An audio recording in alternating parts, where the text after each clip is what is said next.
Hello everyone, and welcome to this episode 11 of the Look Out Sir 40k podcast. We've gone all Christmassy because 'tis the season, and also because we went to Grand Tournament Heat 3 at Warhammer World for the Warhammer 40,000 Grand Tournament, and we spent quite a considerable amount of time talking about it, and it turns out it's incredibly complicated to get about 6 hours of content onto YouTube.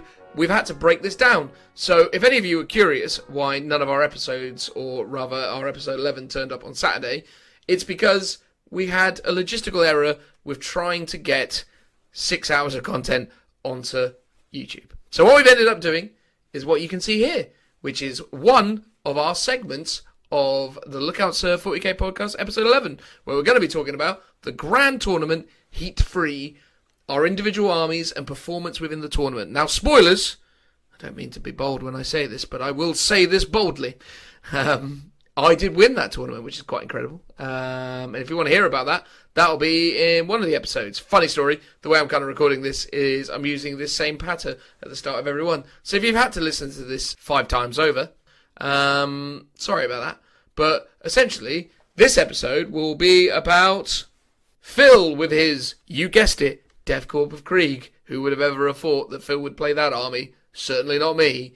Let's find out about his experience at the Warhammer 40,000 Grand Tournament Heat 3 as we transition now to him and, I think, me. Weirdly, I should have already known this, obviously. In fact, it's quite easy for me to find out. In fact, now that I'm rambling about it, I definitely know it is me. So it's a real mystery why I even left this in here, but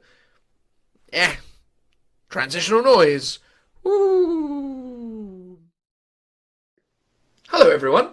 Now it is my turn to interview, if you will, one of the regular participants here on the Look Out Sir 40k podcast, and that's our good buddy Phil.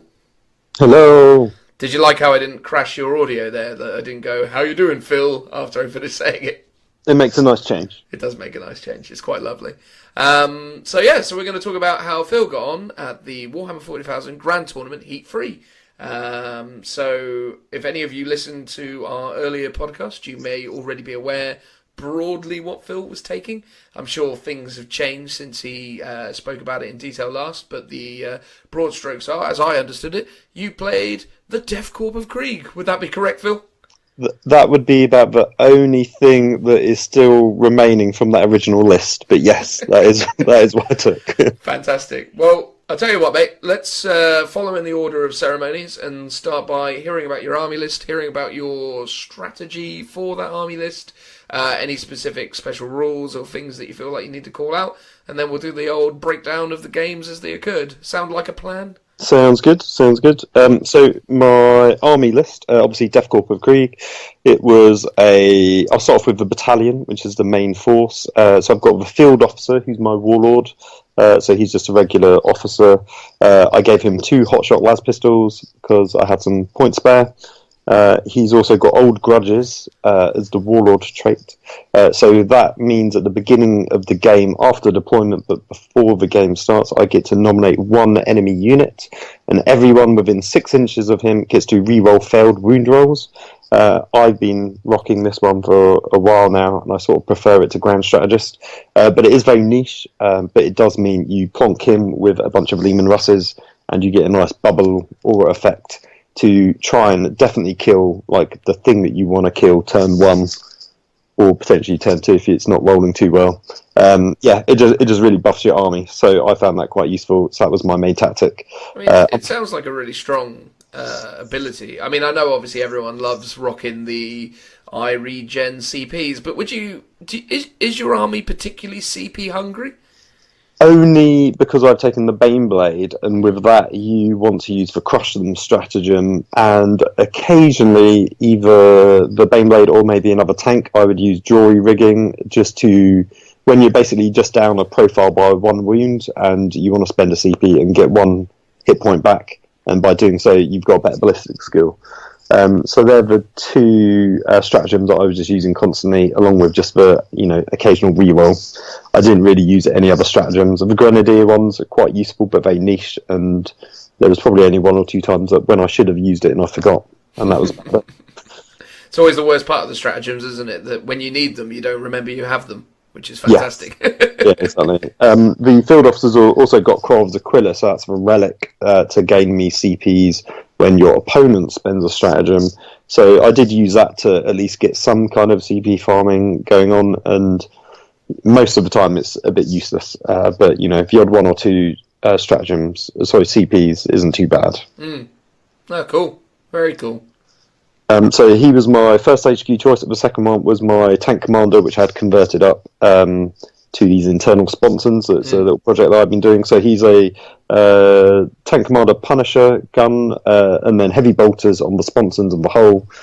So he's just got lots of heavy bolter shots. And heavy bolters I found were really good on him. So if I wanted to rock some more, they'd probably be something worth doing in the future, just because that -1 and the AP and the number of shots that you do is really useful.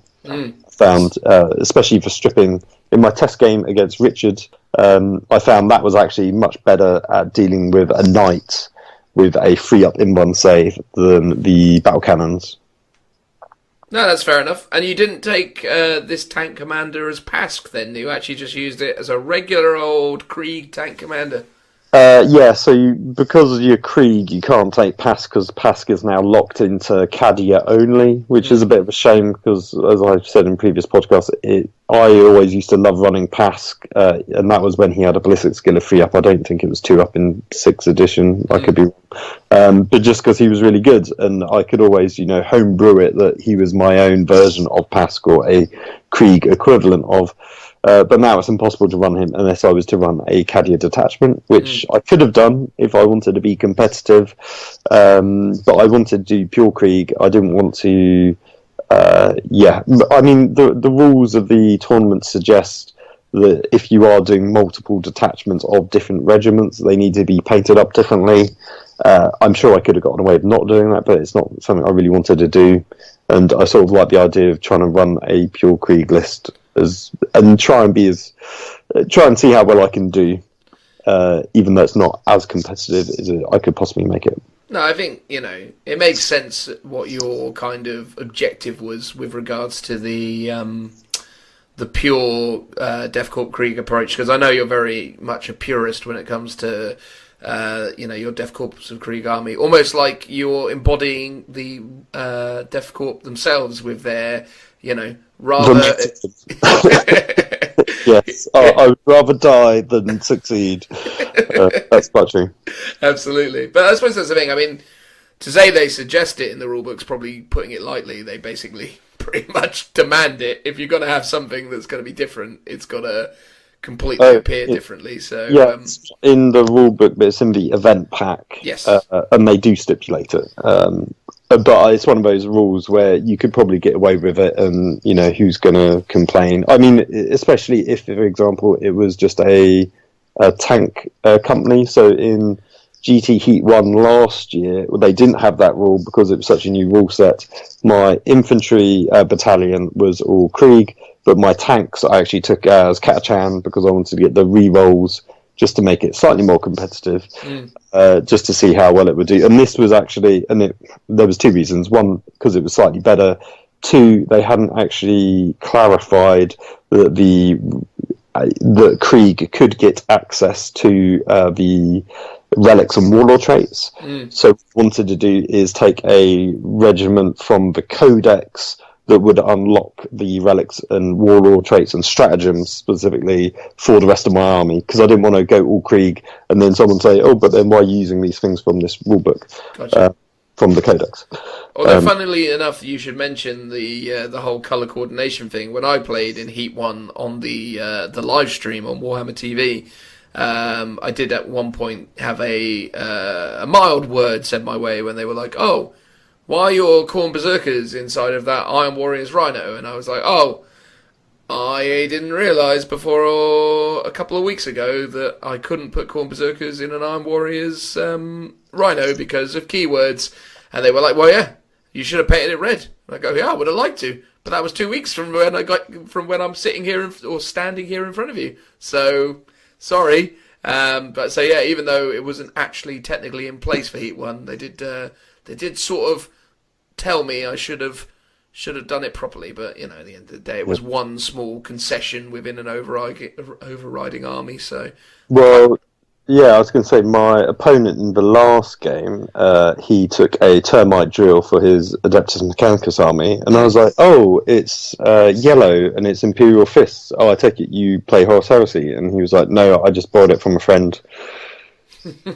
and quite a few people I spoke to during their games, sometimes they'd be like, "Oh, 1 or 2 units they just borrowed just to be more competitive." Yeah. So they would sort of not quite match their army, but at the end of the day, it doesn't matter if you're not going for best army award or something like that. Well, no, absolutely. And it doesn't matter as long as it's all clear. I think it's only if you're taking an army that all looks the same but has different rules because you're taking them as different sub-factions like chapters or regiments, then you need to kind of colour code them just to make it clear to your opponent. No, absolutely. I definitely had to do that with my Craftworld Eldari this time around. So I had a red one, a blue one, and a black one, and made sure that they were all clearly what they're supposed to be, which was, I imagine, appreciated in some regards, but who knows. Anyway, there you go. So what else was in this list of yours? So for troops, I had 2 infantry squads of 10 men. I had a grenadier squad of 7 men because I couldn't quite fill out a whole squad. One of them had a plasma gun, though, which is quite useful. For them fast attack, I had a hellhound, who was probably my all-star unit for a lot of the games. The unsurprisingly unsung hero, which I'm sure I'll talk about as the games go on. I hope so.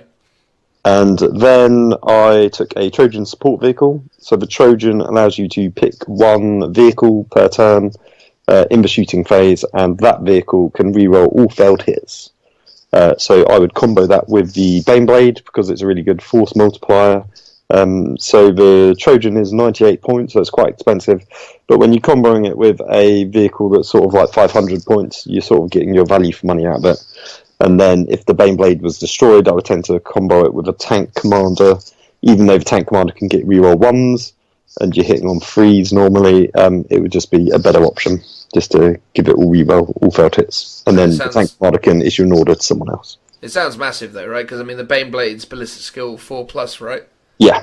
So rerolling all hits is a massive, massive benefit. Although obviously still frustrating in the sense that if you're fighting against those glorious Eldari flyers, they're still -3, which is all super fun. Yeah, so the only thing that's a shame with the Trojan is it only works in the shooting phase, so you can't use it for Overwatch, which would just make it even better. Wow. Yeah, that would be ridiculously powerful if that was the case. There was one thing, though, I did realise, pretty much in the last game, that the Warlord trait, so the old grudges, reroll failed wounds, I sort of assumed, and I was always playing it as just in the shooting phase, but actually it's in every phase. So you could combo it with a really good close combat army. So if you've got, 60 infantry and you're rocking into close combat against one particular unit, so for example another horde of 30 plague bearers or a 30 whatever man squad, you're getting reroll all failed wounds. That's really huge then. But the fact is I was just comboing it with 3 or 4 Leman Russes was sort of enough. But it was interesting to note that in future that you could do a more interesting list build. Yeah, no, absolutely. Close combat as well, or even comboing it with the Baneblade, because quite often I would be shooting at the sort of target priority number 1, turn 1 was the thing that I'd given the old grudges to shoot at. But then if it was within range, and in the first game it was, I would then charge it as well with the Baneblade using the Crush'em stratagem. So I'm hitting on 2s, for example. But then I tended to sometimes just roll badly with the wounds. But if I then knew that I could have actually re-rolled those wounds, that would have also been big help. No, absolutely. So you had played it wrong for all of 4 games before you got to the I mean, it wasn't something that it often came up. I think it maybe in game 1 and one of the other games it would have taken effect, but the majority of the time I would just sit back and shooting, and I wouldn't either get into combat with the target that I had selected or I'd already killed it. So it wasn't necessarily a problem. That sounds awesome, man. Sounds really awesome. Is So there anything else to... yeah, that was my battalion, and then I've got a spearhead with another tank commander, but this time he's just got a battle cannon, a heavy stubber, and a las cannon. Oh, I forgot to say my original tank commander with the Punisher also has a heavy stubber. And then I've got two more this time Mars Alpha Lehman Russes, which have a special rule, but again, it's a battle cannon and a las cannon on the hull. The Mars Alpha have a special rule where if they get hit by a strength 4 or less weapon, they get +1 to their save, which, as I say to every opponent when I explain this, it never takes effect. And it did in one game, because obviously I went up against Dark Eldar and they have a lot of strength 4 weapons, but it was quite minor. And yeah, the tank commander's got a good tank order that he does on his stuff, which is reroll ones to hit, so that was predominantly what I was doing, or I was spending an extra CP to do a second order to buff up one of the other Lehman Russ tanks.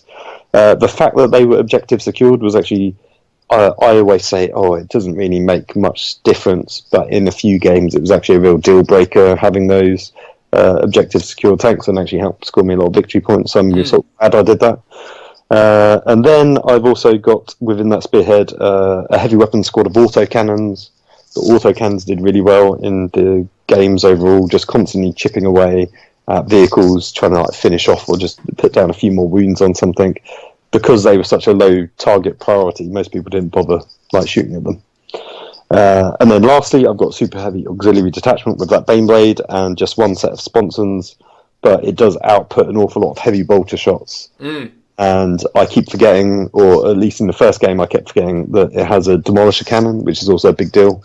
I'm sorry, what? You forgot in the first game that you have a demolisher cannon? Yeah, well, at least for the first turn or two, I sort of forgot, because in our test games the day before, it never got to fire the demolisher cannon, because turn 1 it would be out of range, and then turn 2 it would be dead. That's amazing. It's absolutely amazing. And then actually that would have made a big deal, and we'll and I guess we can segue onto game 1, and we can talk about it then, because that's the whole list, and it comes in at 1 point short, so it's 1749 points. Couldn't you have given your company commander a bolt pistol or something to bring it up to an even 1750? No, because I spent a point or two to give him hotshot las pistols instead. Okay. Fair enough. It's always the difficult thing, isn't it? Finding that last point in an army list when you've got that weird kind of obsession with getting the exact numbers, or at least I have that weird obsession with getting the exact numbers. It's all about it being, completely on the points. I don't like to leave anything on the table. Got to make sure it's at the absolute point. That's it. I mean, I potentially could have added something to one of the other troop squads, but it's normally you're swapping out a las gun for a las pistol, which is worse.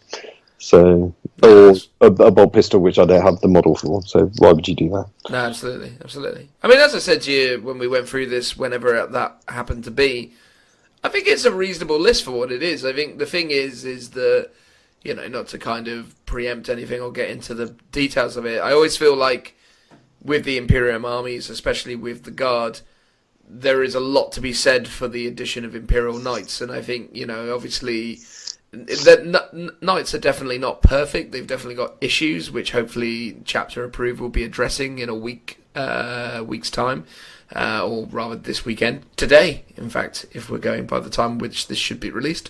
But yeah, I think that's the thing. I think, it's really interesting that you stuck to your guns so sort of vividly or vigorously, or whatever the word should be for that. Vehemently? That's the word. Say it again for me. Vehemently, that's the word I couldn't find, beginning with V.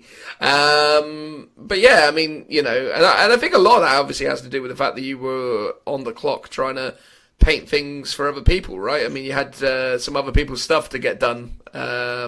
Yes. So I painted up Richie's Marauder Bomber and converted it for him, which looks really good. And I've not actually posted up any photos of it on the tabletop, because I was sort of waiting for it to be a bit of a surprise. So I need to start posting some pictures up of that. Yeah, you should do, man. You did an excellent job on it. Has he claimed complete ownership of that now, or are you still working on some last little bits for him? So I took it back off from him just to do a few touch-ups. He wanted sort of some light effect on the lenses, like spotlights and stuff, and just painting the cowling up of the side guns that I did, and a few other little bits. Yeah, so that was that. But because I was doing that, I didn't get to paint up sort of my ideal list. So things like having Grenadier Centaurs would have been really good to have had, because they give me the maneuverability that my army lacked. Or maybe having because I thought about it and I was really wanting to paint up the Colossus Bombards. And I was like, yeah, the ignore cover ability is really good, but it wouldn't have mattered too much. But then actually some units or some psychic powers put some of my opponent's units in cover. Or, for example, especially against Adeptus Mechanicus, they've just got a Canticles. So for one turn, normally turn one, they're all in cover. And that's the vehicles and everything. And I'm oh geez.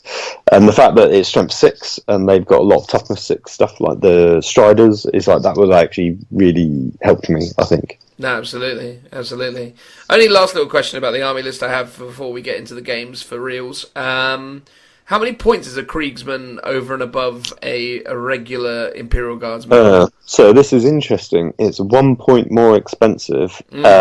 And this sort of really annoys me. So, a Catachan have the regimental ability to be, so they're strength 4.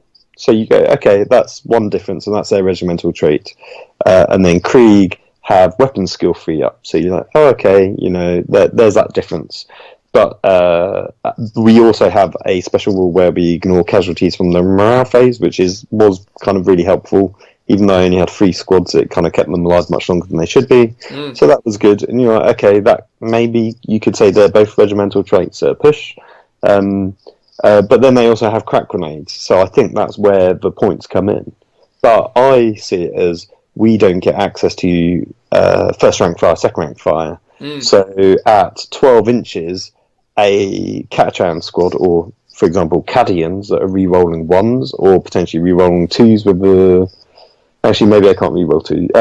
All of their failed misses if they don't move, because they need one order or another. It's either re-roll 1s, which would then become re-rolled all failed hits, or first rank fire, second rank fire. But when they do first rank fire, second rank fire, that's 40 shots within 12 inches. And the most I can do is 2 shots. So a unit that is 1 point cheaper is twice as effective in rapid fire range. And to me, it's like, in chapter we should have gone down in points and we haven't, and I find that quite annoying.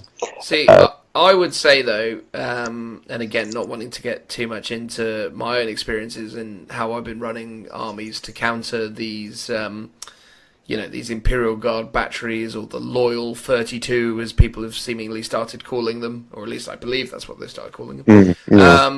But I actually think Krieg, with their ability not to run away in the morale phase, might become hugely valuable to people, because actually, and again, this sort of talks more about my stuff, but a lot of what I was doing to people who were taking the Imperial Guard sections was to butcher their units, but then rely on them running away. So to have a unit that actually doesn't do that, it means you've got to kind of confirm those kills, and then you're in those weird situations where you're going, right, I actually want to invest, X many shots into these guys, and then you find yourself overkilling units, which then is inefficient. And that's one of the funny things, I think, about how one of the real merits of the Def Corp with Krieg is the fact that actually they ignore morale from shooting phases, which I actually think is a huge buff to that army in terms of using them as your loyal 32, because actually you can't shenanigans them away, you have to deal with them. And, I think your army could deal with them by doing some mortal wound spam and then using your hemlocks to do the minus modifier on their leadership. Yeah, but the most amount... I mean, okay, yeah, sure, if I got super lucky and did a bunch of 11s on smites and managed to kill 5 a time and then did the -2, yeah, sure, that can come into effect, but it's not that effective. I mean, psychic powers are relatively more reliable than some people think they are, but they're not that reliable that I would be able to operate the same kind of strategies I was doing in other games. But you'll hear plenty about that in however long it takes us to get there at the end of the podcast. So I'll talk about that later. But I genuinely actually think a lot of people could look at Krieg as a really viable option. Okay, yeah, sure, it's going to cost you an extra 32 points or whatever it is to field that loyal 32, but 32 points for a unit that doesn't run away when it's shot at is actually massive, because then all of a sudden you're always left with these little 3-man units or 2-man units, which is just a pain. Like when you got to deal with 2-man units, it's like, oh god, I've really got to go over there and do something about it. And and they're there scoring objectives, going, we're not threatening at all, but you still got to deal with us. And yeah, I do think there is value in that, for sure. So I think that, combined with the fact that you do get the crack grenades, which again there is value in to an extent, and the extra weapon skill is good. But I agree with you that in a straight fight, obviously the Cadians with their 40 shots re-rolling ones if they haven't moved is pretty terrifying. So I can understand your concerns. But I think there's 2 points. One is, I think Krieg, to really run them optimized, you've got to basically do infantry spam to make the most out of that list. But I really wanted to go for a quick playing game, so that's why I took lots of tanks. I wanted to have a lot of firepower, and to be able to deal with things like knights. That's why I sort of had to go a bit tank heavy. And the other point about the points cost is the thing that I don't know how it was done in previous editions, but it didn't seem like it was pointed on a per model basis. So now you get less granularity. So, for example, you basically either have a guardsman that is 4 points or 5 points. There's nowhere in between. Previously, you could have had a squad of 10 men that are either 30 points or 40 points or 50 points, or instead of it being a decimal of 10, it could have been 35 points or 45 points. And it feels like, because you're now pointing it per model, you've lost that ability so maybe Kriegsmen, they're not really worth 5 points a model, they're actually worth 4.5. And you could have reflected that when you give a total squad price. But because it's pointed on a per model basis, you don't get that anymore. Which I think is a bit of a shame, because then it is cultists have gone up. I mean, this is digressing massively, but cultists have gone up a point, which people are obviously complaining against because guardsmen haven't. And I think it would have been better if guardsmen went up to the same points that the Krieg are on, and then it's a bit more balanced. Yeah.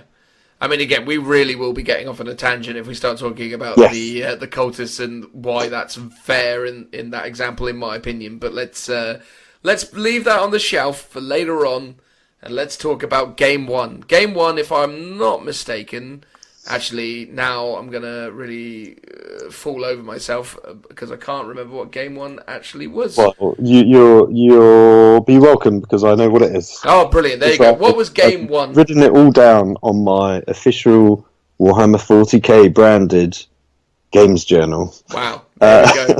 My goodness. So that's a casual plug for Games Workshop. There you go. Sponsor us, please. So Game 1 was a resupply drop, which is, you have 6 objectives on the board, and then at the end of, I believe it's turn 3, you roll off and 2 of them disappear. You obviously select 3, 2 of them disappear, your opponent does the same. Yep. So by the end of the game, you only have 2 objectives, and they're each worth 3 at the end of the game. I played a guy called Doug Fazani, I think his name is pronounced. He had a lovely Custodes army. It was so amazingly painted. He got nominated for Best Army. And he was a lovely chap to play against, and it was one of my favourite games, I have to say. So he had a Custodes list with 6 bikes as 1 squadron, a squad of 5 Terminators, a shield captain, and 3 squads of 3 custodians, and I believe someone like Valoris or some other kind of character, as well as the bannerman that gives you -1 to hit within, is it 6 or 12 inches? Yeah, it's all units within 6, I believe, and that's the Vexilla. Is that was it. So he had all the guys on the table except his warlord, which was the shield captain, and the Terminators. They were basically deep striking. He got to go first. It was a frontline assault, so the sort of Dawn of War but slightly pointy one. Mm-hmm. Mm-hmm. He got to go first and didn't do too much damage. He did manage to get first blood though by killing, I think it might be my autocannon team actually, or it was one of the infantry squads. Not entirely sure which. And then in my turn, because I obviously used old grudges on the jet bikes, because they, to me, were like my biggest priority, because they weren't the... trying to think. I think they were the shooty ones, but they didn't have the missiles on. So I think they would have been pretty deadly in close combat as well, but they're doing a lot of bolter shots as well. So I was like, I've got to kill them. So I shot literally everything into them, including the... Baneblade, and one survived. I think actually it was 2 survived from shooting, and then I charged it and killed one using crushing, and one more still survived. And then it was in turn 2. I realised I forgot to fire my demolisher cannon, and I was like, that would have made a difference. His turn 2 though, he drops down with his Terminators and his Warlord sort of near my Baneblade and charges into them. So I do some Overwatch damage on one of the Custodes squads. Because he sort of made a mistake there, I think, because he basically fell back his jet bike to shoot at stuff. But you'd have actually been better off keeping it locked in combat, because then that meant I couldn't Overwatch. So I think that was his sort of only real mistake in terms of that turn. But the Baneblade managed to survive combat. Okay. Kill a bunch of Custodes in his turn, and then in my turn I fell back, shot at them with everything, and then charged in again with the Baneblade using the Crushing stratagem, and managed to kill his Warlord, because that was the only thing left by then, I think, in combat.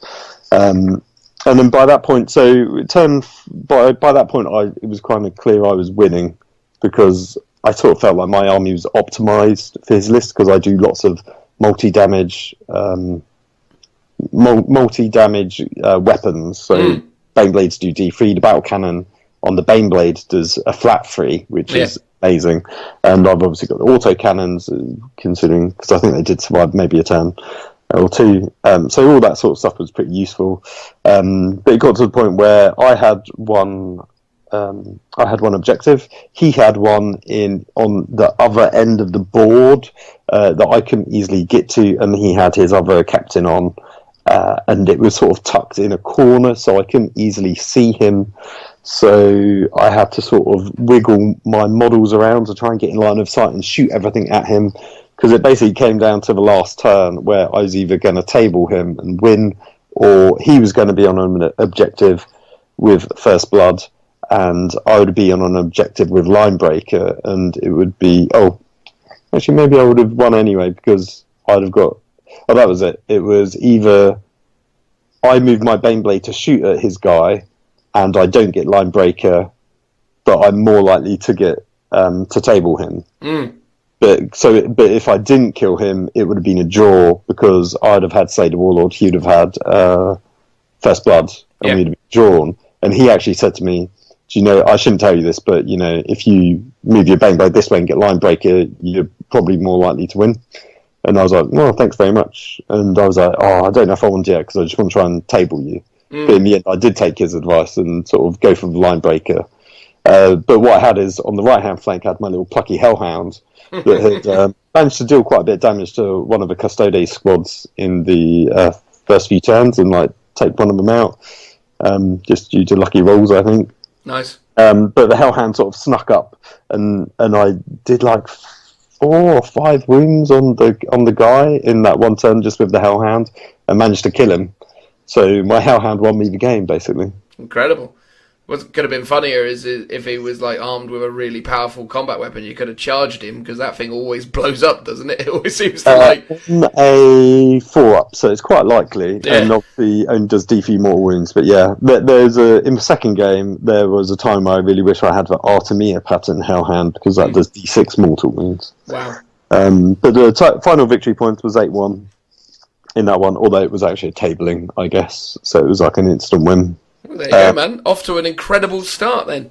Well, yeah, it was really good. I sort of felt quite lucky because he had a lovely painted army, and he was just a really lovely chap to play against. So it was nice and easy, and it was also a really quick game because he had quite a low model count. Yeah. I had a reasonably low-ish model count. It just meant the game went really quickly, so we finished with like half an hour to spare. Amazing. And it was like, oh, nice and easy. We don't need to rush. We all both had a good time. Did you get the fear after that, though? You've obviously comfortably won your first game, and now you're like, oh, no. Well, that was it. I was hoping to... I went into this competition not intending to win anything. And the fact that I won the first game, it gave me a bit of hope and optimism. And I was like, I've done pretty well there. Like, maybe I'm going to do better than I think. Which obviously then went slowly downhill. But it's weird. I think every time I go to that tournament, I always win the very first game. Potentially, I guess, just because it's just like a really lucky pairing with whoever you're up against. Yeah. And then Doug overall placed 51 out of, because there was 114 players. So he did pretty well for himself. So well done him. Well done, Doug. My second game was a guy called Scott Nichols, and he was a super lovely chap as well, but he's like a proper tournament player, I believe. I got the impression he knows his stuff. So he had a Nurgle army that was predominantly plague bearers. So he had a squad of 29 plague bearers, then a squad of 30 plague bearers. Then I think it was like 2 squads of 8 plague drones, or maybe it was a squad of 7 and a squad of 8. 2 demon princes and 1 squad of Nurglings. So, and he basically just blobbed them up as like a mass on the board. And for the whole game, the demon princes didn't really do anything other than just hang out in the blob, buffing them. And this game was Ascension. So there's effectively 3 objectives, one right in the middle of the centre line, and then sort of 12 inches away from the centre line on both sides. So all the objectives are bang in the middle. We had the Vanguard map, which is the diagonal one. Basically, he got to go first. And turn 1, literally his entire army, which is over like 70 plus models, all goes forwards and sits on all the objectives, scoring him 3 points a turn every turn for the rest of the game. And there really wasn't much I could do about it because the Nurgles get buffed, so they're -1 to hit because they're -1 to hit because they're over 20 models. And then they could either also be another -1 due to a psychic power, but quite often he did that on his plague drones, because the plague drones I thought were my biggest threat in terms of what's going to come at my tanks, because they're the faster moving units. So one of them I sort of selected to be the Old Grudges target, and I was just trying to strip wounds off them, and I managed to kill like half of one, but not really enough because I had split my force up, so I had a Hellhound and a Punisher sort of on one far side, trying to grab an objective. So one lot of Plague Drones went for that, and then my other unit was my sort of big blob of 3 Leman Russes with the Baneblade in front. So my Baneblade was quite often my speed bump and the shield to the rest of my tanks to kind of keep them alive and protected. But there was a bit of a problem with it, I found, is the map was kind of difficult for my Baneblade to get around, and basically by I think it was turn 2 my Baneblade was sort of locked in combat, and for one turn I think I could fall back and then shoot, and I finished off the last Plague Drone squad that had gone for the Baneblade, but by the next turn there was just a mob of the 2 different Plague Bearers had sort of surrounded it, so I couldn't actually fall back. But also I couldn't fall back because there was a woods in the way as well. So because of the position of the board, I just couldn't I couldn't fall back. So therefore, only the heavy bolts could shoot at the plague bearers that were locked in combat with it, and all the other guns on the Baneblade couldn't shoot anything else because all the other targets were behind the building that was a line of sight blocking building. So the Baneblade shots were all wasted, and then behind Blade was the Leman Russes and the autocannons, and they couldn't shoot at anything because the only things they could see were 2 squads of plague bearers that were locked in combat with the Baneblade. So it got to sort of turn 3 where I was like, this is definitely not going to go anywhere. Yeah. And then by turn 4 it ended because we sort of ran out of time. Yeah. Which is a bit of a shame, but I mean, even though it was slow in terms of turns, he basically won that from turn 1. I think it was just like a really bad matchup for the mission. If it was a different opponent or the same opponent but a different mission, it might have been possible.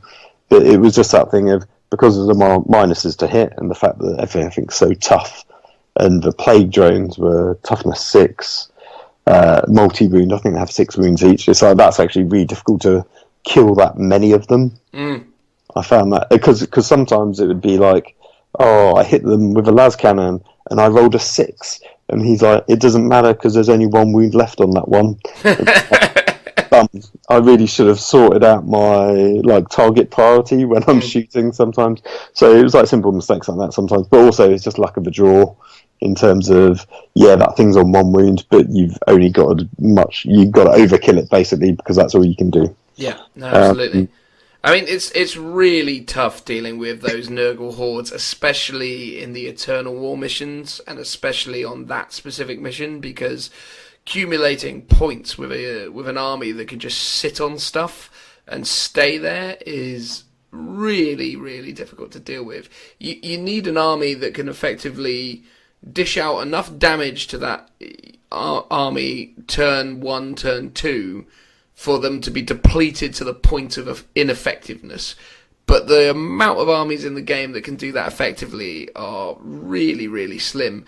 And even if they can, getting that stuff to stay down or not stay down, but to doing it quickly enough is just crazy difficult. And that's the thing. I think, it sounds to me like you got a bad matchup against a very specific type of army, or a very specific mission. The only strategy I would ever try and employ against that kind of scenario would be to try and split my force down the middle, so really bunker up in the left and right hand corners of the board.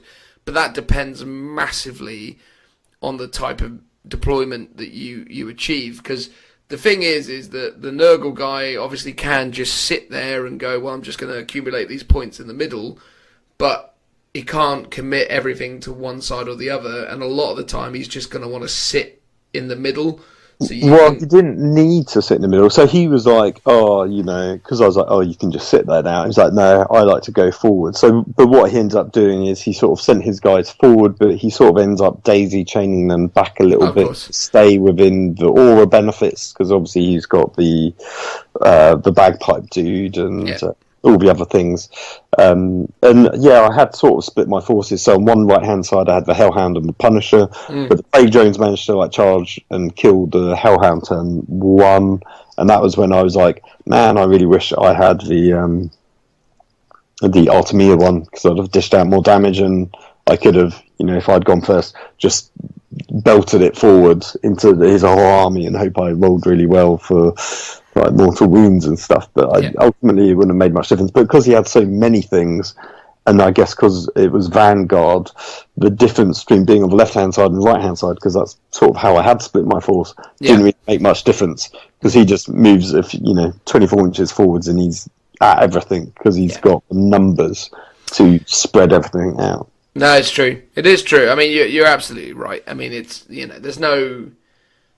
there are solutions, but you didn't have them in abundance, and that's obviously a problem. So Because originally I wanted to target the plague bearers, because I was like, okay, a big blob, I can ungrudges that and I can whittle it down. But then I was like, actually, the plague drones are going to be my undoing. And in fact, my friend, what's his name? Krieger 40k was Nick Goddard, and he plays Death Guard. So when I went to get some drinks, as we were sort of talking about deployment, I was like, plague bearers and plague drones, which should I go for? And he was like, yeah, go for the plague drones first. And I was like, okay, because they're the things that are gonna go for my tanks and lock them in combat, which is gonna mitigate my close combat efficiency, my shooting efficiency. Whereas the plague bearers are going to kill me in close combat, but they're going to take 3 turns or 2 turns to get there at least. whereas the plague drones will be there like turn 1, turn 2. So they were the things I needed to worry about first. Yeah, no, of course. But ultimately, that just then gave him the free reign to sit on all the objectives sort of unharmed.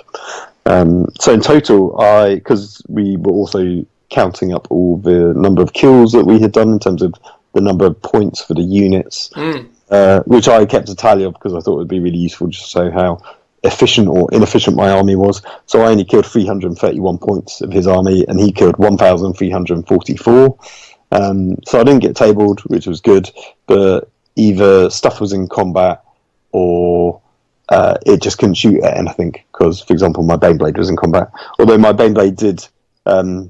so my Baneblade got killed on turn 4 and it blew up.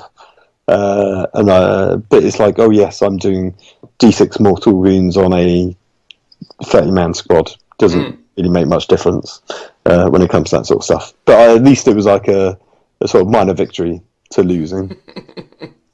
Well, fair enough, mate. Fair enough. So we're 1 for 1 so far. 1 win, 1 loss. What did Game 3 have in store for dear old Phil and his Death Corps of Krieg? So Game 3 was against Dukari, a guy called Darren Hills, who was part of the Navy gang that was there. The Navy gang? Yeah, there was a bunch of Navy chaps that were up from Portsmouth playing. One of which was the Orc player that won the GT final at Warhammer Fest. He was one as well. Oh, okay. Did you not notice the little polo shirts they had on that said Navy on them? I did not notice that at all. Well, I mean, if I did, I just assumed they were like a fan of the Navy or something. It never really occurred to me to think that they would be in it. I don't know why that's how my brain worked. I just went, oh yeah, it's a shirt someone would wear. Well, yeah, it's because we obviously said hello at the beginning, and he had a very firm handshake, and I was like, "Oh, that's a really firm handshake," and he just sort of goes, "Well, yeah, like because and like pointed at his shirt, and I was like, "Oh, Navy, okay, yeah, that makes sense." Because you know why? Because I'm a real man. Well, he was quite a beefy guy. You wouldn't want to cross him in the street, put it that way. No, absolutely. I'm sure he was. I mean, don't get me wrong. I'm not. I just like that sort of those sort of statements that people make. It's like, yeah, look at our T-shirt. Now you understand. Don't muck me about, because Yes, yeah. So the mission was frontline warfare, which is there's 3 objectives. There's 1 in each deployment zone. Yep. And then 2 in the middle. The ones in the middle are sort of equally of equal value. The one in your deployment zone is worth less to you but more to your opponent, and vice versa. So the one in their deployment zone is worth more to you but less to them. And the map was Spearhead Assault. So again, a super pointy long range one. He had 3 Archons. He had basically a mixed Dukari of various cabals and whatnot. So in total, he had 3 Archons, 3 units of 2 Taloses, 3 Ravagers with all the anti-tank shenanigans and goodness that they have, 2 Raiders, 3 Cabalite Warriors, 2 of which were obviously in the Raiders, and 1 was just sort of loitering around on the board, and then 1 squad of Scourges, which was on the deep striking as well. With so that deep struck, and then 1 of the Raiders using a stratagem was deep striking as well. Lovely. And I was just like, oh god, this is going to be tough. And it was super tough. So I used 1 of the squads of the Taloses as my old grudges, and despite firing like everything into it in my turn, barely dented them because of their Envon saves. My Baneblade was killed on turn 2 by the Talos. There was a few saving graces with this game. On the left-hand flank, I sort of had the Hellhound on its own with an infantry squad behind, and I sort of chucked the Hellhound up the board and to take on his to get onto an objective, but also to deal with his squad of Cabalite Warriors that were on the table to start with. And because there was a building that I could sort of hide behind, so he can shoot me with any of his Ravagers, I ended up sort of flaming and killing, like in one turn, the majority of his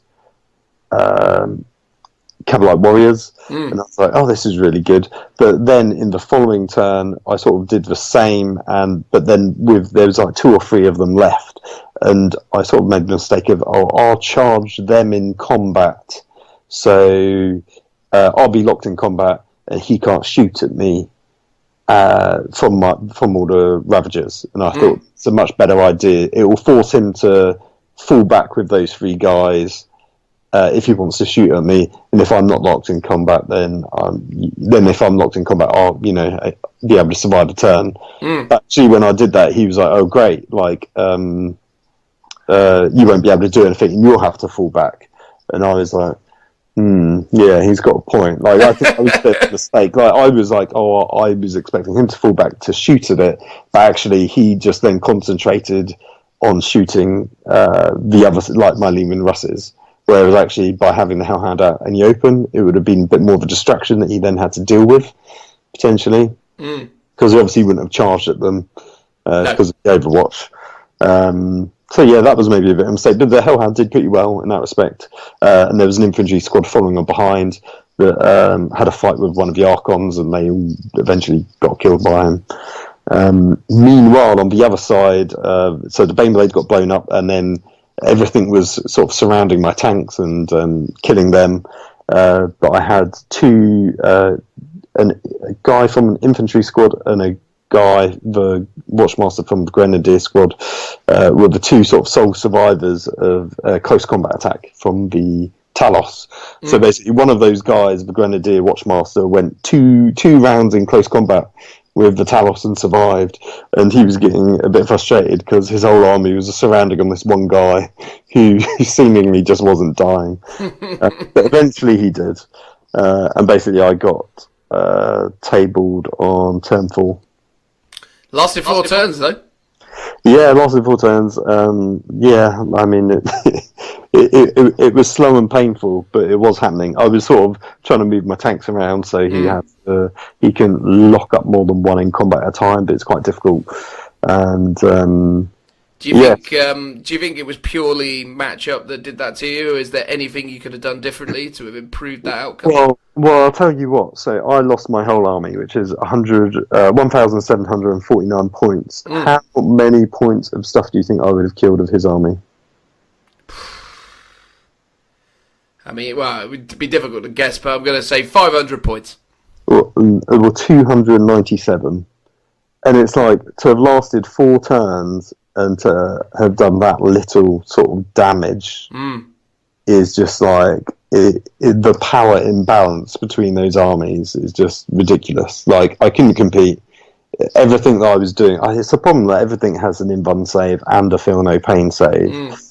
It was just meaning that the amount of shots that I'm doing is like getting drastically reduced. It's like my damage output is not anything that it should be. And again, it's that problem of what I should be good at, which is monsters that have decent toughness and multiple wounds, because obviously I have battle cannons of the Baneblade battle cannon and stuff like that, but ultimately they were the toughest units to deal with. Yeah. Especially when the Talos is, I was like, I use old grudges and on that 1 unit of 6. And he's like, oh no, they're 3 units of 2. So I was like, okay, so I use old grudges on 1 because that was the best thing to go on to. But then again, my special warlord ability is only being used on 2 models as opposed to 6. And then, so like, turn 1, his Ravagers, I think, they just, the Ravagers are just so deadly. It's like they're just taking out something a turn, pretty much. Obviously, like turn 1 and 2, it was the Baneblade, and then it's like a different Leman Russ for the other turns. Yeah, and it's like what do I deal with? The Taloses that are coming at me in close combat, or the shooty things that are also coming at my tanks? Yeah, no, absolutely. Was he using the Blaster variant or the Dark Lance variant of the... Dark Lance variants, which obviously -4 D6 damage. I get 0 save. And it was at this point I realised that I really think Baneblades should have an invuln save. And I can understand that they don't have an invuln save because historically, invuln saves are for like shields and funny stuff like that. But there's plenty of armies where, an invuln save is just representative of you moving fast or you lots of armour. And actually, I think what I'd almost rather see is if I can't have an invuln save, is like give the Baneblade a 5-up feel no pain. I think would be really decent to sort of represent that super thick armour that it's got. And when you've got something that's like 525 points, it really needs an invuln save or it needs a feel no pain to mitigate some of the damage.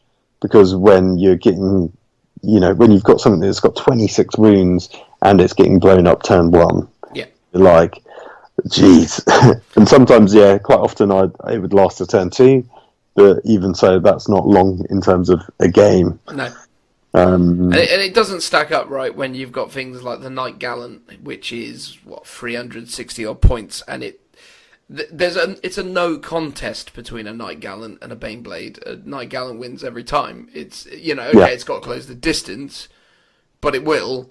And then if it's got the Paragon Gauntlet, it just goes smush and it's done, right? And that's the thing that is bizarre to me about the Baneblade. Is like I think the Baneblade had a place, and I've seen people do relatively well with 3 of them or 3 Shadow Swords, more specifically. Yeah. Because obviously the devastating firepower in the opening turns. But again, it's that thing where you're like that. I'm surprised.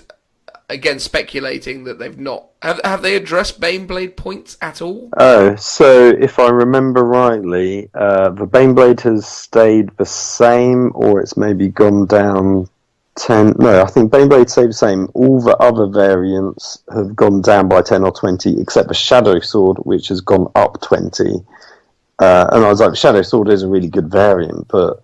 Yeah. And it is sort of good for its points, because people were just taking that one...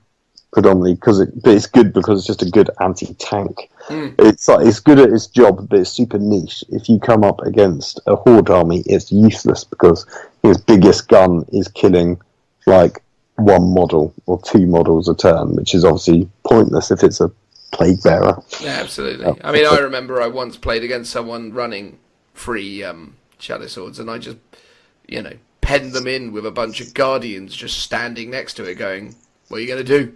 And he's like, I'm going to shoot my way free! Bam! Oh, I killed 2 because of Celestial Shield and some other silliness. And it's like, there you go. Because I think because they were running it as efficiently as they could, so they didn't take too many, other weapons on it. It was literally like, I have a volcano cannon! Yeah! Yeah, it's like because they don't seem that expensive, but then when you add on the sponsons, it's the sponsons that make it expensive. But when it comes to running the free super heavy list, they tend to either take one or you're almost better off taking the double sponsons, because then you're getting so much more firepower out of it instead of. And again, if you've got a Trojan, that's then upping the firepower on the shots. So instead of 2 las cannons, it's 4. Yeah. Instead of 18 heavy bolter shots, it's going to be like 26 or something like that. It gets ridiculous. So yeah, the more you have, the better, especially when it comes to things like Overwatch and then using defensive gunners. So yeah, it's a bit frustrating. I think the Baneblade's good, but it's also not, because it doesn't have an invuln save quite often, as in it just gets stuck, or it's difficult to maneuver around due to terrain. You're never going to get a cover save on it, which is a bit annoying. Like if it had a 2-up save, I'd be like, fair enough, it doesn't have an invuln save, because what's really annoying is something like a Dark Lance hits it, or Melter, and it's like -4, so you don't even get a 6-up save. Yeah. Like if I had a 6-up, I'd at least feel slightly better for the one time that I can stop it. I agree with you. I think it needs to either be 5-up feel no pain, 6-up feel no pain, toughness 9. I think of all the things in the game that there could be an argument for making toughness 9, a Baneblade could be it, because then all of a sudden your Dark Lances are reduced, or las cannons are reduced to winning it on 4s, which is a big debuff to those. So yeah, any one of those options would probably have worked out better for that vehicle. I think that vehicle had its time in the early, months of 8th edition, but yeah, it's difficult, man. And then you're right, because when you come up against stuff like Drakari, and they've got all those Dark Lances and all that mobility and all that range and all that threat when it comes to the Taloses running at you and the planes flying over your heads, and not that I think you faced any planes in that matchup, but no, but yeah, like I said, everything was a threat. It's like the Raiders are coming forwards, the Scourges are dropping down and shooting at stuff. Yeah, the Taloses are just running at my lines, and then the Raiders, the Ravagers are just sitting back using their Dark Lances to just shoot at stuff. And it's like, do I bother with those? Because they're basically like souped up las cannon gun platforms. Yeah. It's like, if I'm not shooting at them, then they're going to be killing stuff every turn. Yeah. But then as soon as those Taloses hit my line, I'm done for. So it's like, I concentrated on Taloses, but obviously they've got like an invuln save or feel no pain. I'm sure I've got both. Probably. Which, yeah, to me it's like, I'd almost rather the game either have less invuln saves, turn invuln saves into feel no pains, or what I really prefer is to have more weapons that ignore invuln saves.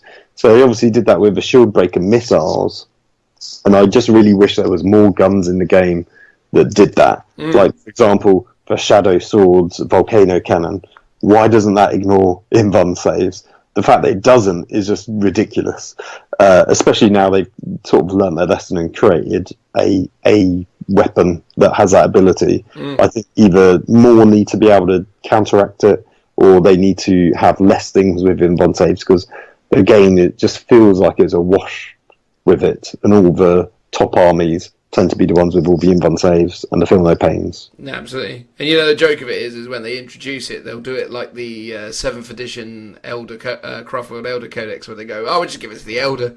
Just go there and go, oh, yeah, you're right, Phil. Let's give all those buffs to the Drakari. Now all of a sudden, Dark Lances ignore invuns because... Meh. So the one interesting thing of a new chapter, this is digressing obviously, one of the new missions in chapter approved is if you're within 12 inches of an objective, of the objective I think it is, in a particular mission, it stops you having an invuln save. Ooh. Which is really huge, and especially against things like night armies, for example, or just Elder or whoever in general. That'll be quite an interesting mission to play. Yeah, absolutely. Eldred Olfran's not going to be nearly as good without his free up invuln. So, you've played 3 games. It's the end of day 1. You've won 1 and you've lost 2. Now, without wanting to sound like a defeatist at this point, obviously you're well aware at this moment that it's unlikely that you're going to qualify even if you win the next 2 games.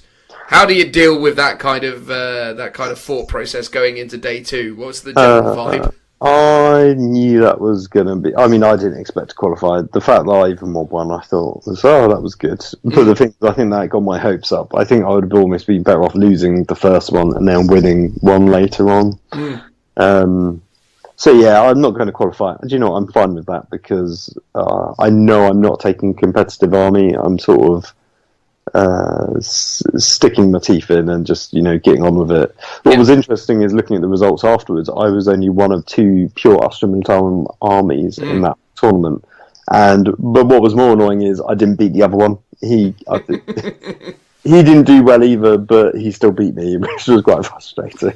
Well, not to spoil what's to come, I was just more interested in the thought process, because I think that's always the thing. It's like when you've won a couple and you've lost 1, there's a degree of optimism for the day to come, because you're like, well, I'm still in it. But when you've lost 2, 1, 1, sometimes that can still mean that there's a chance.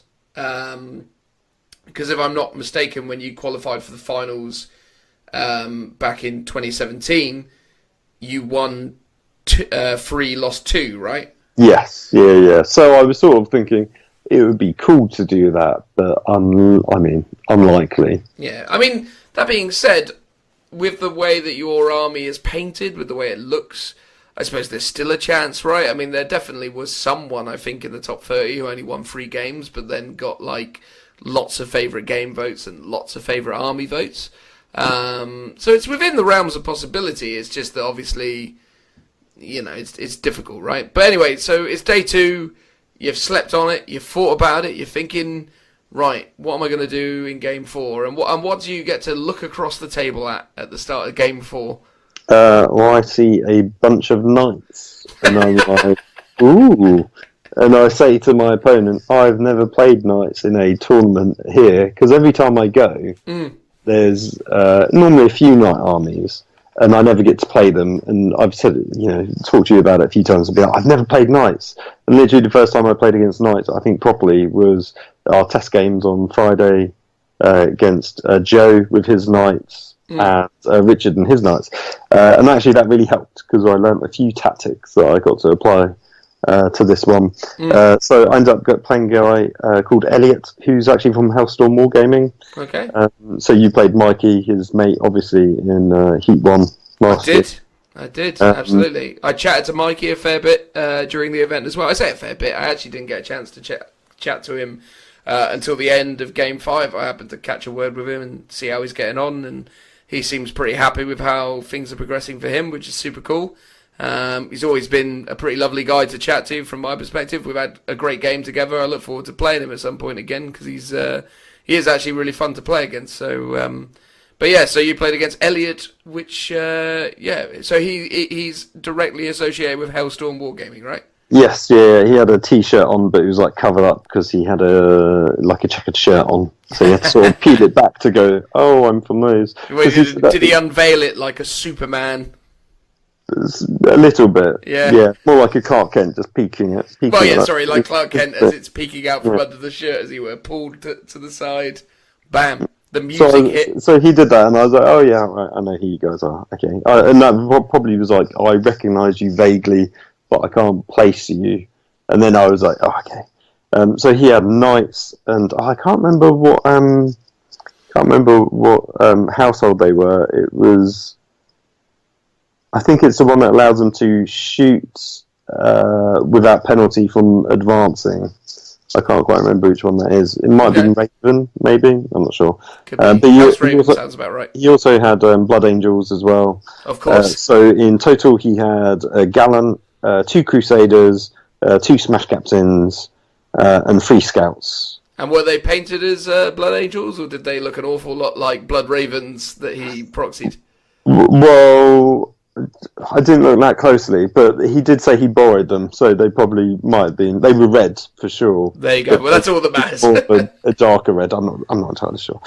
So you didn't feel tempted to check it out and then go to the organisers and go, I think you'll find he's painted his Blood Angels as a successor chapter, so he can't use the Angel's Wing. Oh, that would have been brilliant. You should have done it, man. No, should have been that guy. What you got to lose? You've lost 2 already. That's true. So this was dominate and destroy. So each objective is worth 1 victory point per turn. So it stacks, it's cumulative, and then it's also kill points as well. And this was spearhead assault. So same as last time, the long ways but pointy, which was probably for my benefit because obviously he's got a Gallant charging at me. Pretty much every game, the opponent's got to go first, and likewise in this one, he got to go first. But I managed to... so the Gallant, I did the target for my old grudges, and then in my shooting turn, rather than shooting the Gallant first, because I knew he would rotate Iron Shields, I spent one of the Lehman Russes and shot at the Crusader to his right, or to my right, as a bluff, to force him to rotate Iron Shields on that, and then as soon as he did, I then fired everything else at the Gallant, because that was the real target that I wanted to take out. And did you take it out? I did, in turn 1, which was absolutely amazing, because I didn't think that would be possible. So that tactic worked. I had sort of moved... again, I had the Baneblade sort of in front of the Lehman Russes, but I made sure that he was also within 6 inches, so he also got the reroll to fail wounds, which was a really good combo because I'm rerolling failed hits and rerolling failed wounds against that one knight with the Baneblade. But then I moved up some infantry to screen the Baneblade, so at the very least the Baneblade wouldn't get charged at turn 2. He'd have to work for a screen of infantry, but instead that didn't actually matter too much because I managed to kill and take out the Gallant. But then one of the Smash Captains dropped down. So what he had done is he had placed one on the board, sort of behind some line of sight blocking terrain, and then one in deep strike. The first one comes down, and that's the one that's deep striking, that's got the wings, and he manages to successfully charge my Punisher tank commander, but I don't think he kills it. And then in my turn 2, I fall back and shoot everything into that Smash Captain to make sure he's dead, which I kill, and then I'm sort of slowly chipping off points on one of the other Crusaders, just with that, and anything else that's left. And then in his turn 3, he does a stratagem to redeploy his other Smash Captain sort of right down in front of my Warlord, because I think by that point the Baneblade got blown up. And then he fails his charge against my Warlord. So then in that turn, I fire all my Leman Russes at him to kill that guy, which I think then gives me Sailor Warlord, because I think that one was his Warlord. And then in turn 4, I managed to take out one of that other Crusader that I was also sort of focused firing on. So in that game, the Leman Russes were pretty good. The Hellhound was on the left-hand flank, supported by another infantry squad. So the Hellhound managed to sort of zip up and on, I think, turn 2, get to an objective. He was basically under it because it was the Adeptus Mechanicus terrain and it was on the top floor. So he went under it to secure it. But then in front of him was a Bastion that had a squad of scouts, and those scouts were on an objective. And I was like, actually, I'm going to go off and kill them to stop him from scoring. So it meant I was sort of had a turn where I wasn't on an objective, but I had my infantry sort of running up to grab that first objective after the Hellhound had left.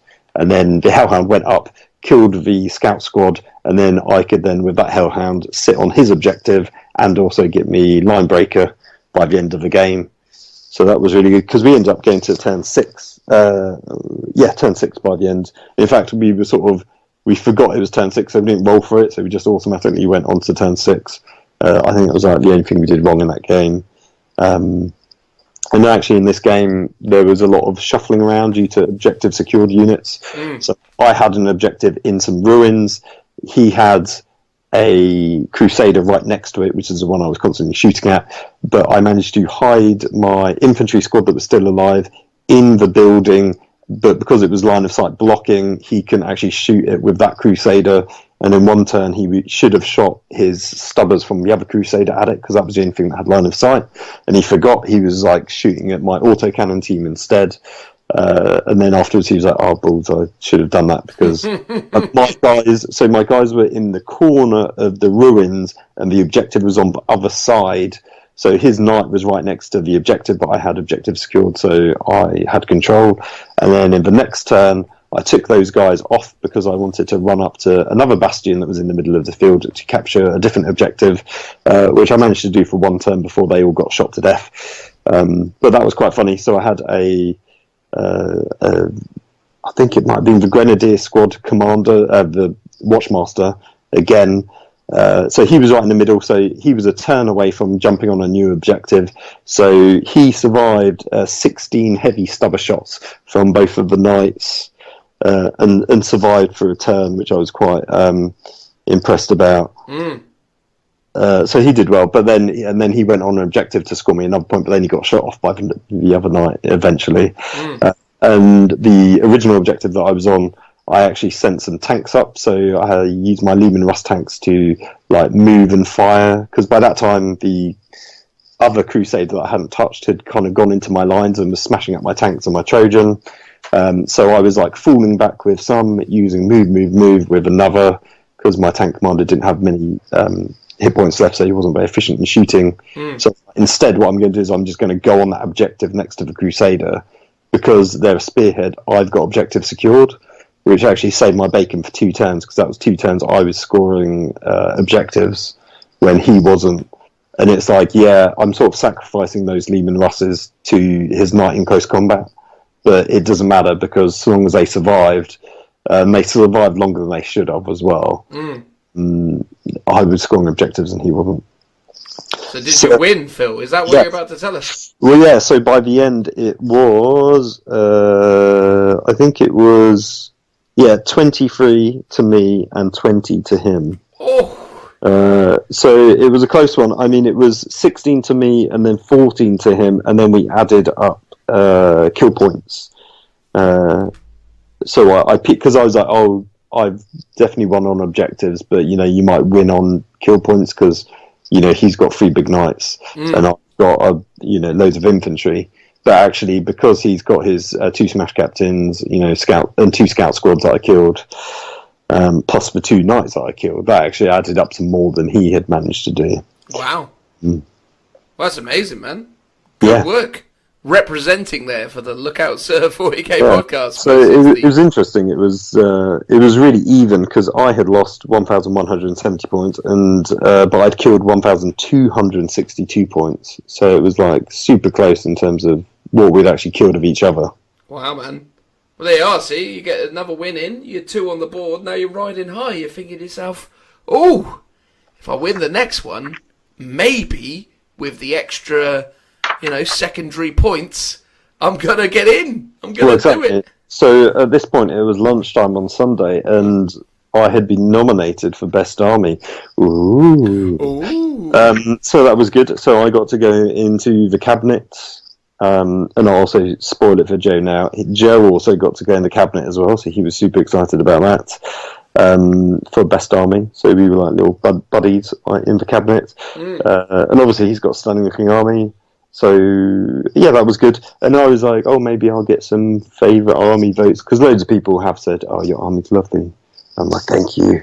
So I was like, potentially if I win the next one and I get a couple of votes, maybe that will pinch it for a decent placing. However, it was it was not to be. So my opponent for game 5 was Doug from game 1, and we were like, well, this is wrong. So we spoke to the guys, and we basically had to swap with the people next to us, and we rolled off, and I was looking at both armies, and I was like, I think one of them was Custodes maybe, or something equally nasty, and an Admech army, and I ended up playing the Admech army. So I played a guy called Ed, his Admech. So his was Styges, so -1 to hit at 12 inches. He had 2 Onager Jewel Crawlers with the neutron lasers, 2 squads of 4 Striders, a Termite, which, as I mentioned earlier, was an Imperial Fist colour scheme, and a bunch of Electro Priests that were inside the Termite drill, and a whole load of infantry, like Ranger squads. So it was like a mini horde army, but again, was my undoing. Lots of big monsters, multi-wound creatures or vehicles, a bit like the Taloses, or a bit like the jet pikes. Really tough to deal with. And I basically knew I had to deal with the Striders first, because they're the close combat ones that are just going to mince through my lines. Although I might have made the Termite drill the target for my old grudges, because I know how deadly that is in close combat. And weirdly, he didn't deep strike it. Instead, he deployed it on the board, but he used the stratagem to do a pre-game move, and he did that like 3 times. So he did it with his 2 Strider units and the Termite drill, so they all got to move like 9 inches or whatever it was forwards. Wow. And obviously, because it's before the game, you can use that stratagem as much as you want, which wasn't particularly nice. But super effective for his army build, because it gets in your face much quicker than you would hope it would be. Again, I had Spearhead Assault, so sort of the long edge, but with the pointy arrow, so you can sort of wedge in a load of stuff in that, like tip of the spear. And this one was Scorched Earth. So you've got 6 objectives. You score 1 VP for each one you're on, and if you're in your enemy deployment one, you can decide to burn it for D3 victory points. So he got to go first, and his Doom Crawlers took out my Hellhound straight away. So that scored him first blood. Then I'm just trying to think. That was pretty much his turn 1. Like he was shooting at that, stripped off some points on the Baneblade, and I basically, in my turn, had to try and take out the Striders that were coming towards me. But they were a pain to deal with because they've got a natural -1 built into, because they've got like their feet kick up smoke or something. So they're -1 to hit, but then that stacks with the -1 of the Stygies, so they're -2 to hit. So I think I moved my Baneblade slightly closer forwards to be within 12 to be able to sort of maximise my fire and move back my Punisher so it wasn't in range of being charged at. Managed to kill quite a few of them, but not enough. And then in his turn, he sort of did quite a sneaky tactic. He moved his termite forwards, disembarked the Electro Priests into a building, like the ruins that was right next to my Baneblade. But there was a load of solid walls, so he basically positioned it in such a way where they've disembarked into the ruins, but I don't have line of sight into him, so I can't overwatch. So he then charged in his Electro Priests like a super easy, because they can just move through the walls. So it was like 4 inches or something.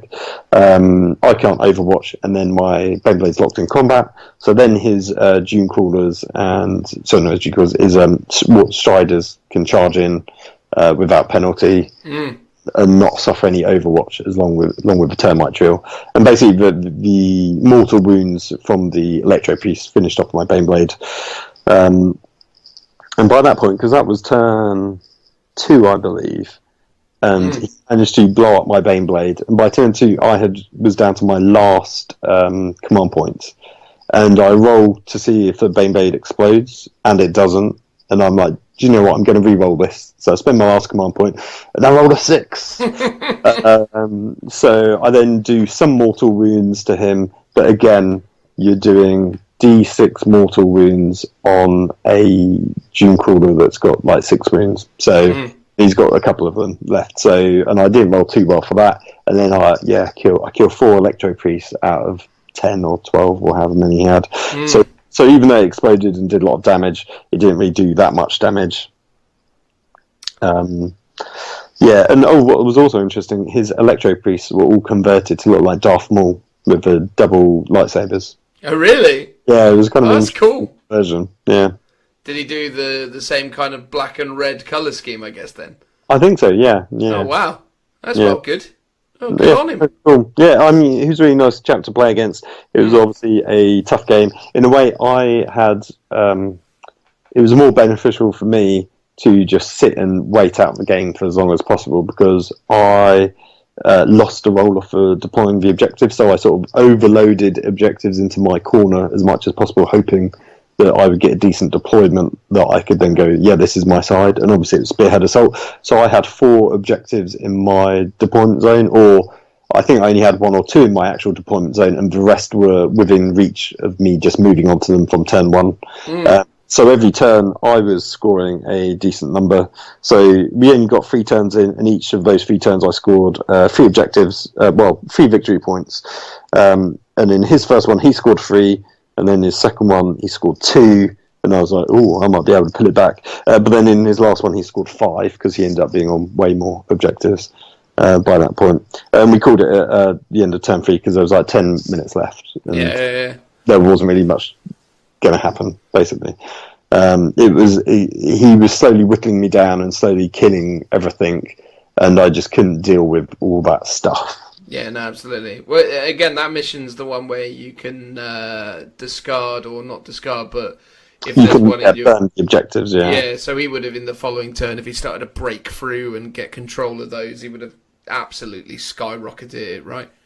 Yeah, because so basically he, in his last turn, managed to steal 2 of the objectives off me, But then because it was with the Electro Priests and the Striders, I basically charged in my Lehman Russ battle tanks, and because I was objective secured, managed to get them back in effect. So if I had managed to like hold on to them, it's like it might have been a different story, because he would have then scored 2 again, I guess, and I could have scored 3. So maybe it would have been close to him. But I mean, he still got line breaker as well, and I didn't, and he got Slayer Warlord and stuff. So yeah, it was 9-11 in total when you include all the other stuff. And his Warlord was right at the back in a solid building that obviously I can't see into. I was almost tempted from turn 2 to like start just sending a Lehman Russ down, who's going to do move onto himself. So it's like I'm moving 20 inches plus 2d6. So it's like, if we got to turn 4 or 5, I might get a line breaker plus maybe kill his Warlord that's on an objective. But we only got to turn 3, so it wouldn't have happened. And realistically, he would have just shot it with his, because I managed to take out one of his Dune Crawlers, I think in turn 1, but the other one was still there, just popping away my tanks. Yeah. I mean, it sounds to me, man. I mean, obviously, 3 losses, 2 wins. What was your final place in the pecking order of the 114 players? Well, before I get to that, so because I swapped tables, so Ed had placed 6 in total. So he had actually won more games at the point when I played him. So the sort of Swiss matchup had sort of failed because I didn't play someone of equal level. He sort of he had one more win than I had. So in a way that was like a bad matchup for both me and Doug, who then also had to play someone of a similar sort of a higher tiered level. So that was unfortunate. So it was a bit of a bad matchup. And Scott from game 2, he placed 5th. So I played the guy that played 5th and 6th. So I was, those two are just way better players than me. But it sounded like almost in both instances, or maybe not. Scott was the Drakari player, right? No, Scott was the Nurgle one. So it's like I had no way of being his. Whereas Ed with the Abmech was a lot closer, but it still was. It was only close because I had more objectives in my deployment zone. If it wasn't for that, it wouldn't have even been a close game, I don't think. Yeah. But again, it sounds like you had a good account of yourself in those games, right? I mean, to have only lost 9-11 to a guy who had won 3 games prior and was playing you, and I mean, again, I guess from his side of things, without wanting to diminish your stature as a player, from his side of things, he's figured, oh yes, this is my lucky day. I was in a rough game before, but now I'm taking on a guy with this Krieg stuff. It's like happy day, happy birthday for me. I don't think he quite. I don't think either of us. Well, I only realised today that he had won that many more. He'd won 4 games in total, basically.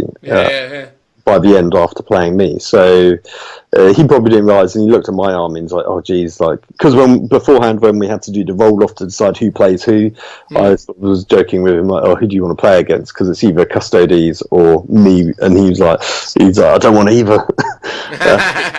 So I think people do look at my army and it looks really threatening because it's just got so much. It's 4 Lehman Russes and a Baneblade and a Hound. It's like it's a lot of firepower. Yeah. But ultimately, when you're rolling for your grinding advance and your Lehman Russes and you're doing 4 shots with your battle cannon, it's not very effective. It's not as scary as it looks. Yeah, no, I understand. They're so hit and miss with the number of shots that they put out.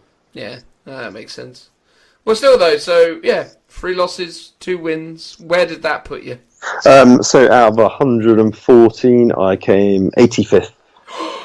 85th? That means there was a good, what's that now? Numbers, maths, 30 people worse than you, give or take? Yes, yeah. So that's probably actually, with the exception of the GT final, that's probably my worst result. Because I think I placed around 80th, something rather in the GT final. Actually, it would have been worse because Well, it's weird. It's worse from the numbers, but because in the GT final I only won one game, but I think there was less people competing, so there I placed 70 or 80, but that would have been out of 90 players as opposed to 114. So yeah, my last two tournaments not too good, not too surprised because I'm not taking the most optimized list. But I am getting really good. I've got a really good tactic for rolling fast. So I always take. So I've got 20 dice as a pool to roll because the Punisher always rolls 20, as in for two, twice. When I'm firing the number of heavy bolters from the Baneblade, that's 18. So I know I just need to take 2 out, and then I can roll those, and then everything else is a multiple. So it's rapid firing. Yeah. Is 10 or 20, depending on how many infantrymen I've got. So in terms of how I'm playing a lot quicker, because obviously, you guys joke, I got to turn 4 and 5 or 6 in some of my games. But normally, if I take a much more infantry-heavy army, it's I get to turn 3, and that's sort of about it. Yeah, no, absolutely. I think that was when we were chatting about your 4th game, and Richie told me that, or I think it was you made the statement of oh yeah, we got to turn 6, and it was that collective gasp of what? Phil got to turn 6. No, we were really speedy with that one, and sort of I think it's a matter of you're playing against an opponent who's got a low model count, and you can sort of, but near the end it gets quicker and quicker and quicker. So once you get past that kind of slow turn 3. Turn 4, turn 5, turn 6 goes downhill for one of the players, so he's always going to speed up. And I was sort of really conscious of, even if I was losing, I still wanted to let them have the opportunity to get as many kill points as possible. So I was let's try and play another turn because it's beneficial for you, and stuff like that. Although the last game, Ed wasn't that fussed because there was only 10 minutes left, and he's oh no, that's fine. Let's pack up. Yeah. Because he was a clear winner, and it's we could have done another turn, and he could have maybe scored some more kill points, which might have affected him potentially, but I don't know. But yeah, it was good. Had a good time. Amazing, man. Amazing. Well, I think that's the thing, mate. I mean, that's the important thing.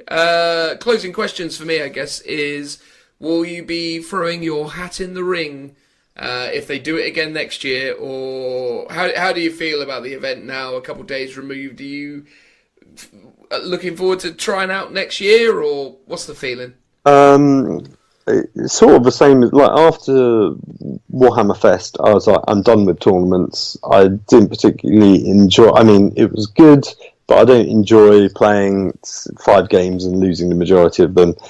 Even though it's a fun experience. So it's a combination of, if the Codex comes out for Krieg next year and these missions are good, then I'll definitely consider it. Otherwise, I sort of want to move away from tournament play because I just constantly find I'm painting Krieg up for tournament play, even though I can't ever be that competitive in tournament play with them, and instead I'd much be more efficient for me to just focus on painting up a different army for a change and having that to play with for a few years, just because then I've got a mix of 2 armies. I feel like it's probably time that we wrap this up because we've chatted for a good long while about how you got on. Do you have any final thoughts, Phil, before we make the traditional transitional noises? I'm feeling good. We can just go straight to the transitional noises. Okay, I've no idea who's coming next, but it won't be me, and it could be Phil. Who knows? We'll work this out later. I guess I'll do the noises as is tradition. Woo! And that there concludes this segment of the Lookout Sir 40k podcast, episode 11. Thank you as always to everyone who supports the show and checks us out here on YouTube. If you would like to listen to the show, or the podcast rather, in its entirety, please go over to Spotify or iTunes or any of the other available podcast platforms and check us out in our entirety. Otherwise, there will be other episodes of this broken down into all the various sections here on YouTube. So if you'd like to listen to more of the content from the Grand Tournament Heat 3, please either check out the full podcast available on all the various podcast providers that we work with. Not to say we work with them, that would imply that we're actually getting some sort of revenue out of this situation, which I assure you, we are not.